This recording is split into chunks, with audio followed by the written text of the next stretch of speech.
hello everyone. It is 6 o'clock in the morning and I'm just about to head over to the Grove in Hertfordshire for a very exciting equipment related day. Now, those of you who know a bit about golf equipment may well have heard of a venue called the Kingdom, which is TaylorMade's venue in Carlsbad in California, and it's a sort of halfway house between being an R&D facility where they test out a lot of their products, and they might have the odd tour player through to do some product testing with them, and also being a high-end fitting venue.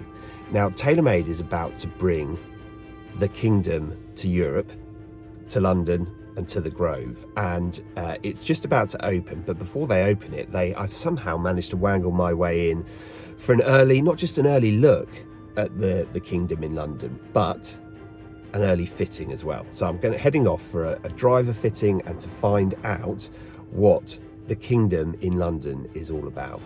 Let's go.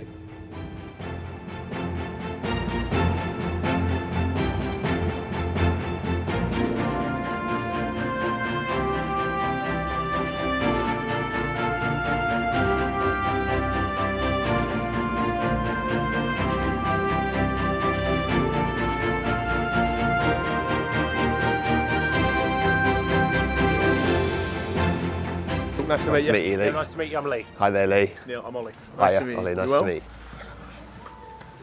you. The first thing you walk into, you see in this space is this floor-to-ceiling glass window. Looks over this really well manicured range. The team here at the Grove do a wonder for maintaining it for us. And you've got this essentially all your own area here. Come out and chill out, get you a drink, tea, coffee, soft drinks, waters, electrolytes, you name it, you've got it. Really nice area just to relax in. We've got our Sunday Red Bit of Sunday Red merch. So only place that. I was going to say, is this the only retail venue in the UK? Exactly. Yeah. So bespoke and only for guests of the Kingdom. So you come here, it's nice little bits of memorabilia, and half the reason we place it next to Tiger's bag is Tiger has such a major involvement with the selection process for Sunday Red. The fabrics they use, the fits they design, everything has his seal of approval. So nice little touches throughout the building as well, and then his exact setup there in that corner. Very cool. Same over here, just a few bits and pieces. If you want to help yourself to any Kingdom M&Ms, candies, nuts, you help yourself now. Johnny, come have a look at the Kingdom M&Ms. This is going to be a good thing for Instagram, I reckon. The old Kingdom M&Ms. Tight jar, you've got to keep them fresh.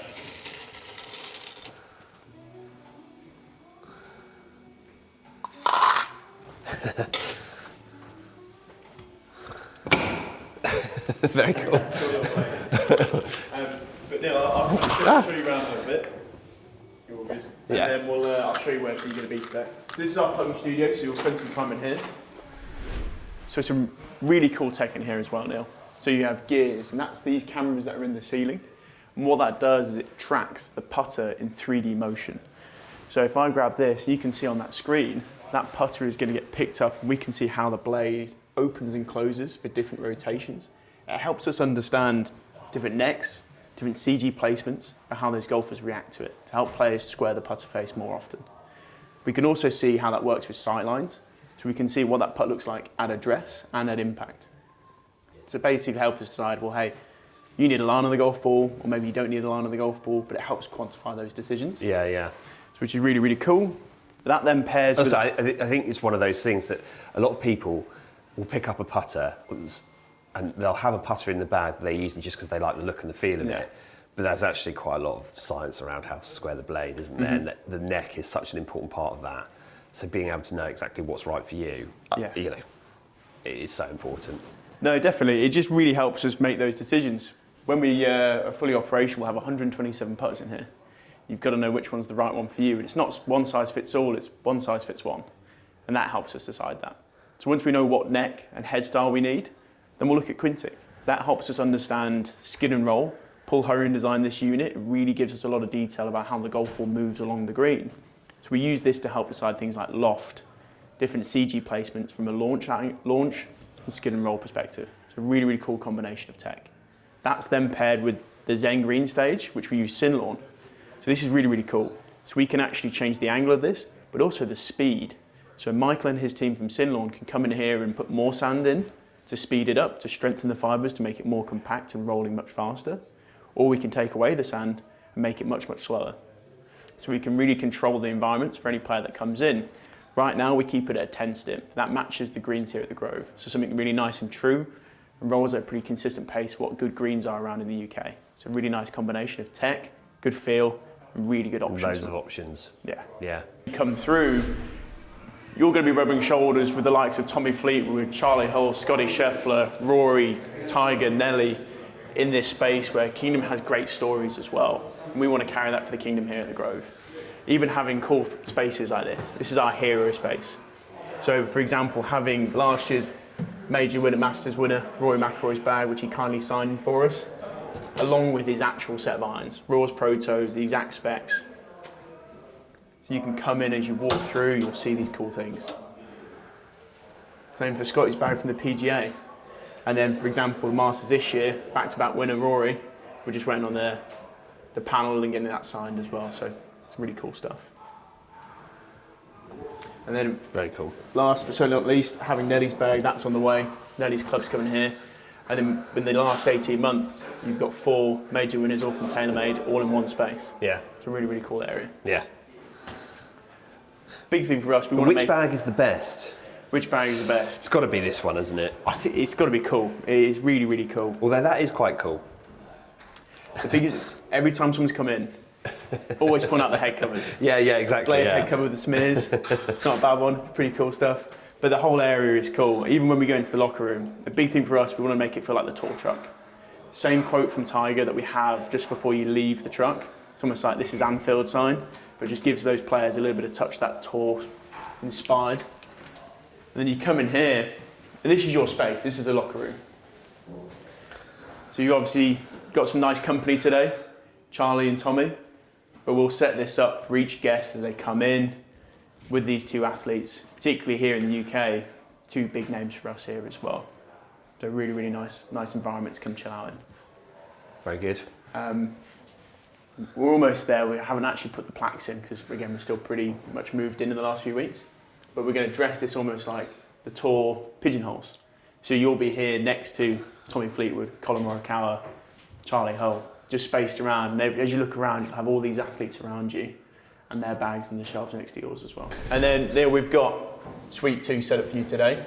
But let me show you in some cool things in here as well.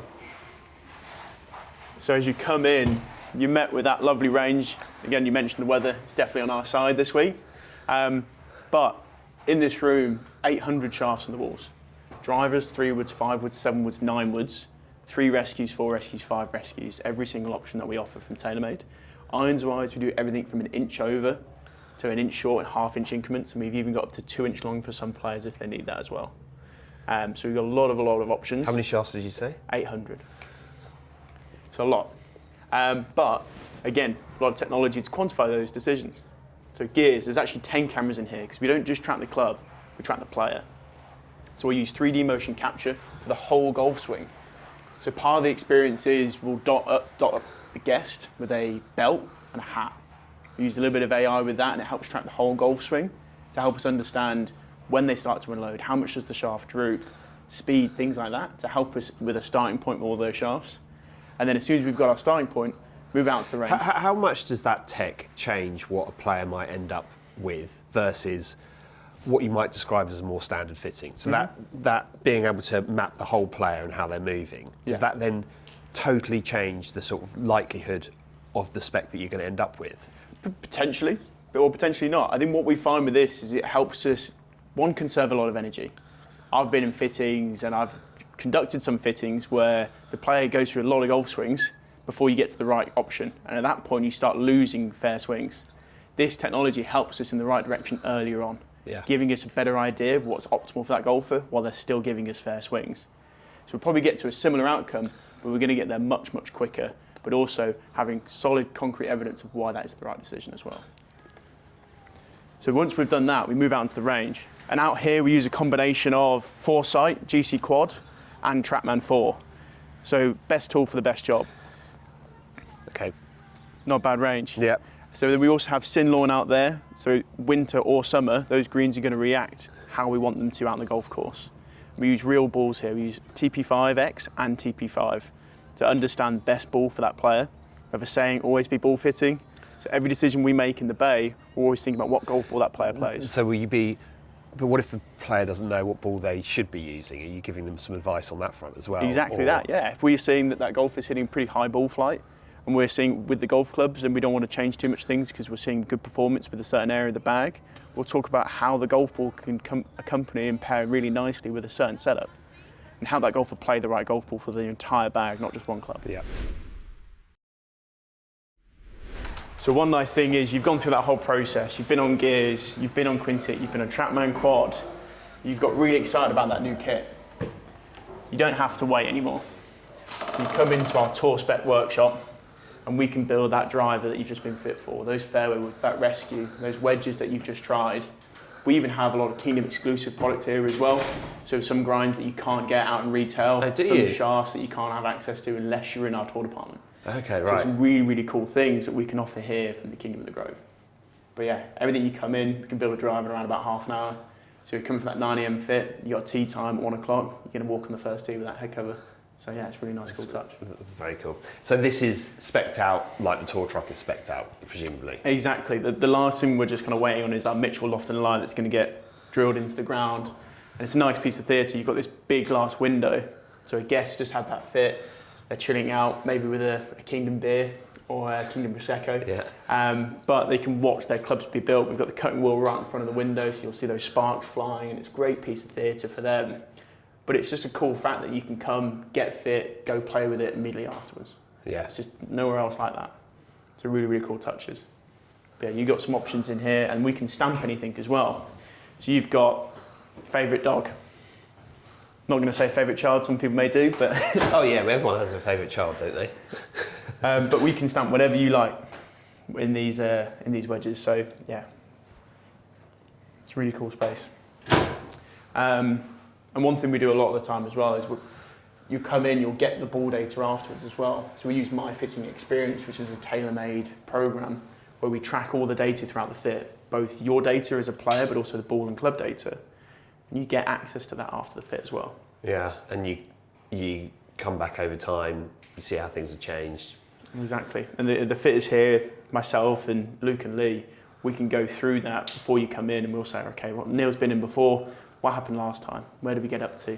And we can have that data with us in that fitting and see how we're moving and how your golf game is progressing to really help kind of build that next level. Mm-hmm. We really care about what you do as a golfer in your golf game. All those bits and pieces really help us to build a narrative to understand your game a lot better.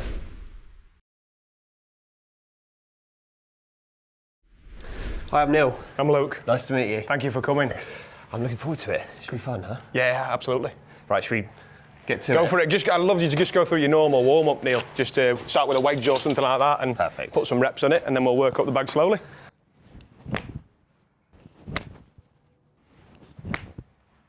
I tell you what I've struggled with.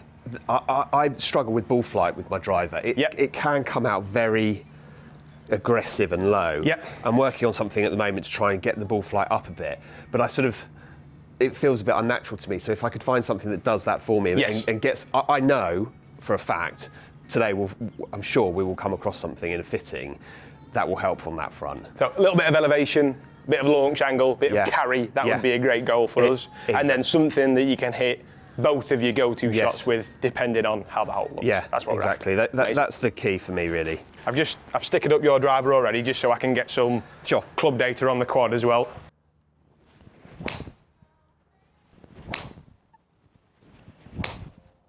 Straight away in the data, you're 166 ball speed off the face. The total distance number is 294.1 on that shot, but carries at 265.6. Yeah. Now, if you're finding 166 ball speed, I don't think you should be worried about a fairway bunker at 260, which this data would suggest that you wouldn't be. That should be totally out of your mind. And that should be the benefit of hitting driver. You can hit a bullet with a strong fairway wood or with a driving iron and get it running past 250. I want something that you can eliminate the danger with and carry it over the trouble with. So I think that carry number for me today is what I'm going to push to improve most. Okay. And I'm totally in line with your goals of a little bit more elevation, launch, peak height. I think we can achieve that. The first thing I want to do is just kind of build you a new, because I'm not unhappy with that data, so I'm just going to build you like a new version of yours. Version of that. Yeah, rather than putting something totally different, let's give you our core product, which would be in line with a Titleist 2 head. Yes, 9 degrees of loft on it. I would have usually been in their 3 head, so I would usually have been.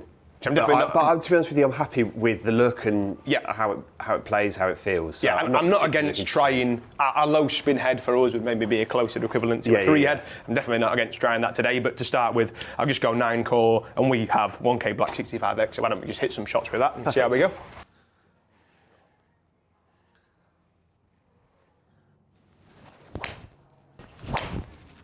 Oh. I think just to scratch the itch early, can I just change something about it? I want to try it at your swing weight. Okay. See if you have a preference. I know you've not called one out, but everything else was the same about yours other than the swing weight. So I just want to see if I put your swing weight in this, if it feels better or worse. Good work. Red one there, Johnny. You were a little harsh on yourself as well. When you said this one was right at the bottom. Small miss. Yeah. This is more in line with the swing weight of your own. You just tell me better or worse, and then I know where I want to build the weight all day. So then all the shaft and head combinations I'll base around whichever you prefer. Neither is wrong.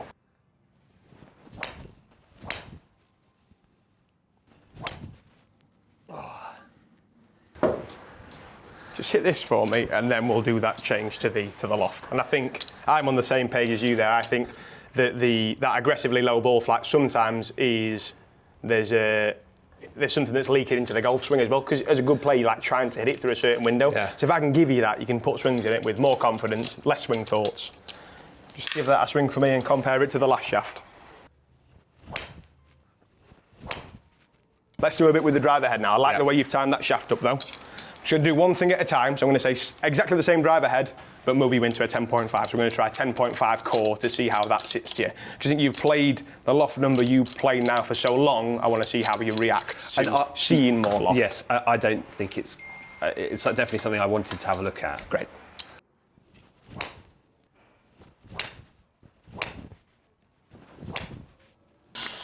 I'm trying to find the right balance. I'll just be open here in talking to you. The way that we would fit would be, we want to give you the experience, but we're trying to give you, I don't want you to be reactive to what I'm giving you. So if I say, oh, this shaft is much stiffer than your old one, the cogs start going in the head, you're a good player, and you try and do something with it. So I'm keeping things a little closer to my chest. In that summary section, I'll show you in here, this is the TaylorMade fitting app that we use. I've got everything you've hit, the data that we got from it, and the exact spec of what we tried. So the loft on the head, the sleeve setting, the weights that move around the head as well, all of that will be revealed. I just want you to put a swing on this. And the goal is simple for both of us. We're trying to gain launch, keep the spin down, which we've achieved consistently. The pattern that we're seeing for you is when we add more loft to the driver, we're seeing the start line get a little further left than what you're used to seeing, and some more drives that are falling left. Yes. So if I can maintain the good data we've had, and then get it more functional on a golf course to where you can see shot and hit shot like you currently can with your driver, we've achieved our goal together. That's the best tee shot I've hit so far. This shaft is more of a timing mechanism, and that dark wave white 60X is what you've timed up consistently best all day. So we've tried a couple of times to beat it, but I've ended up backing it again. Just going to try a touch more weight in the head.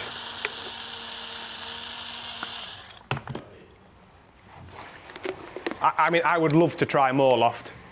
I think if I'm being open with each other, I think we've hit the wall. I struggled. I did. About 10.5 is the wall for you, where everything other than that have some mental effects on me. Definitely. I'm just going to see if I can sneak a little bit more launch without kicking that spin up by using a little bit of weight, a little bit of extra weight. Yep. This feels like too big of a change from the previous, just be honest. I'll put you back in the previous setup.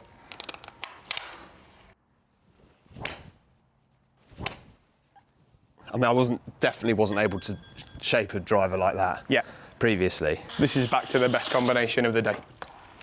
Dark wave white, 60x, 15 in the front, 9 in the back, so a little bit of extra weight in the head, but not as much as there was in that last fit. And then 10.5 low spin head set to neutral.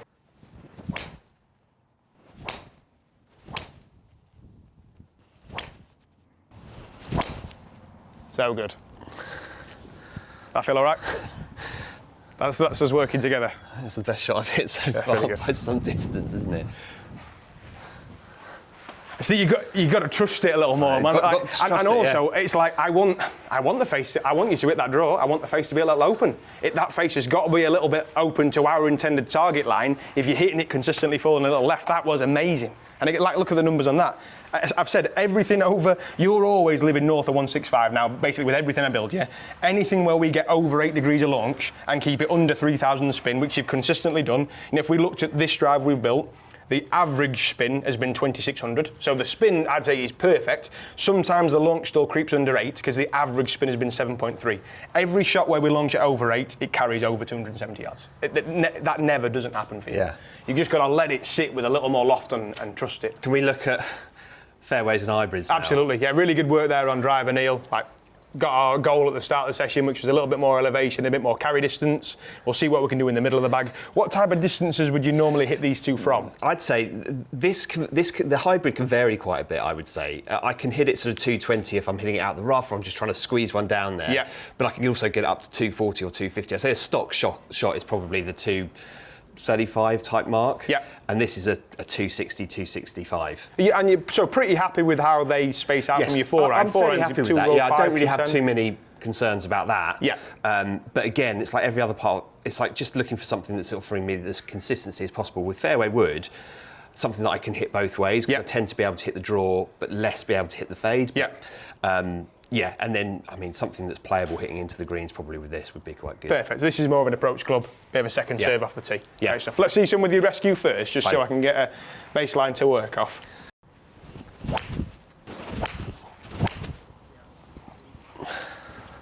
Just hit me a little draw into that green. How far's that gone? 234.6 carry. A little bit far or good? Pretty good, isn't it?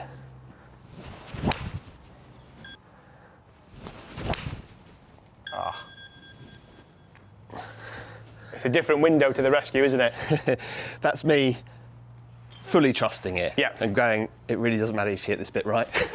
233.9 carry. What was that? 233.9. Yeah. Is that a little far, or do you like that number? No, that's good. That's great. Okay. If I had that for my home club, around where I play my golf, I could hit every fairway in the middle at 230. I would get round in quite a good number.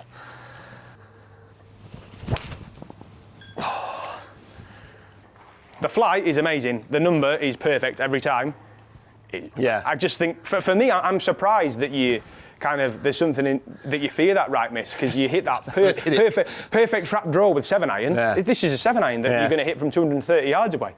Just hit me that 7-iron shot up the right half, and you know it's going to fall a little to the left.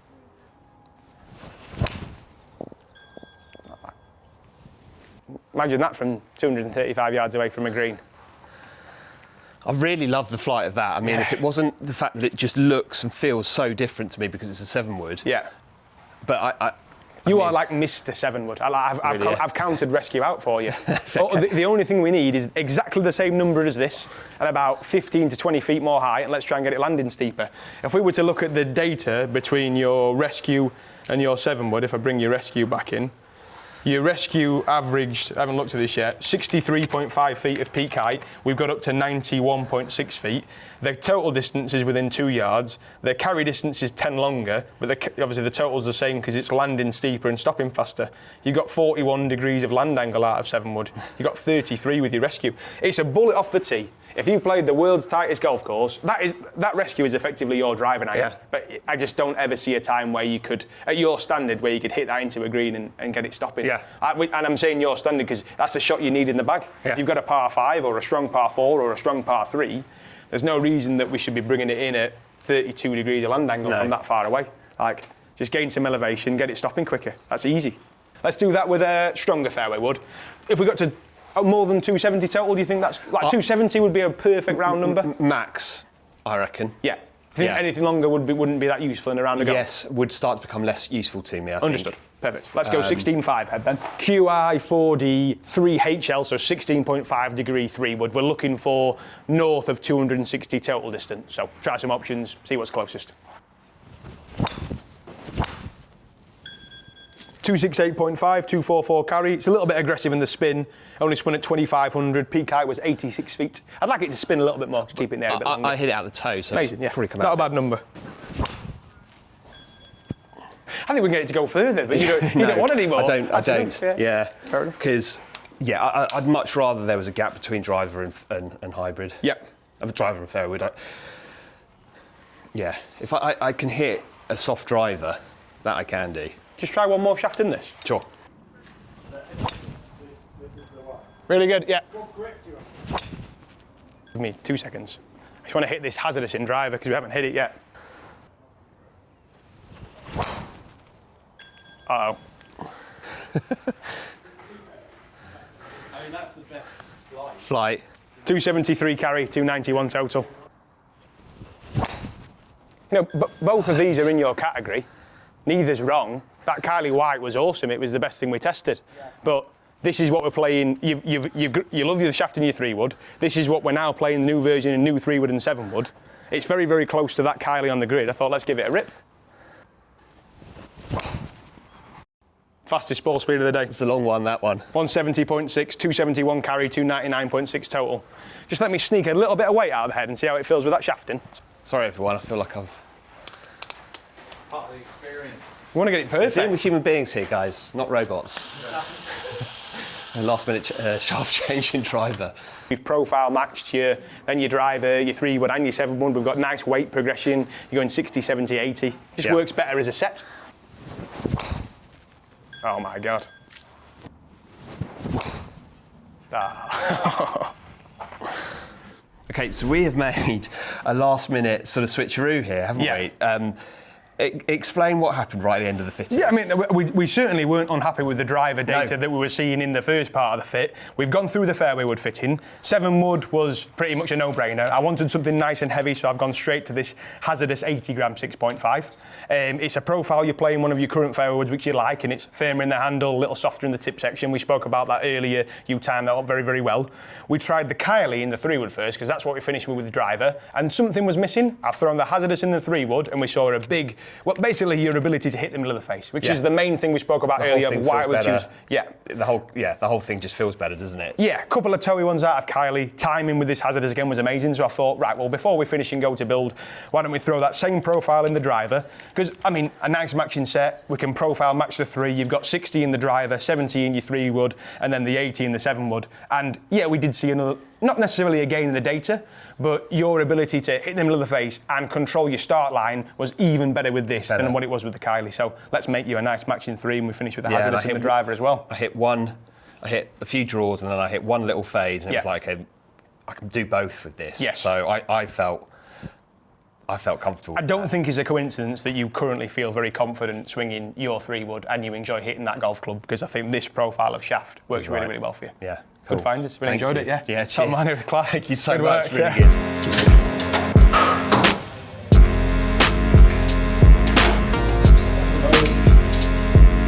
Standard mate, isn't it, James?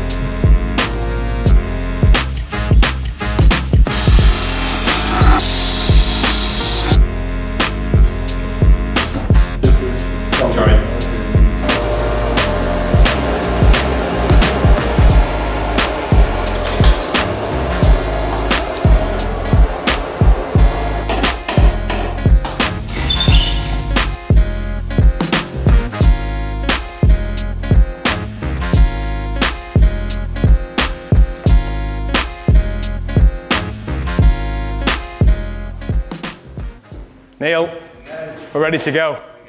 That was great. Thanks again for coming to see us. Thank you for that. They're all yours. Ah, look at that. Right. Let's get these out on the golf course.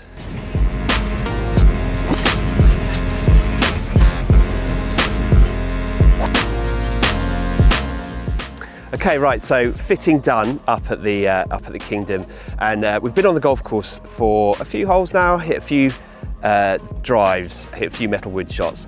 Time to tackle the 9th here at the Grove. Now this is the famous 9th hole. It's par 5, and it's the one that Tiger eagled 3 times, 3 days in a row during the WGC event that they played here. I think it was 2006.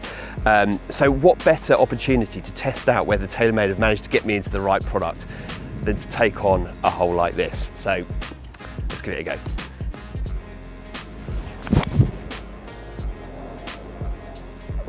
Good start, 3-wood time. And it's always been, 3-wood's always been a club that I've enjoyed hitting. So this should be fairly, I feel I set myself up for a fall here.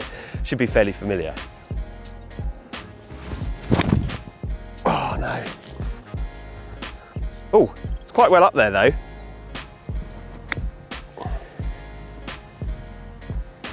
Go in.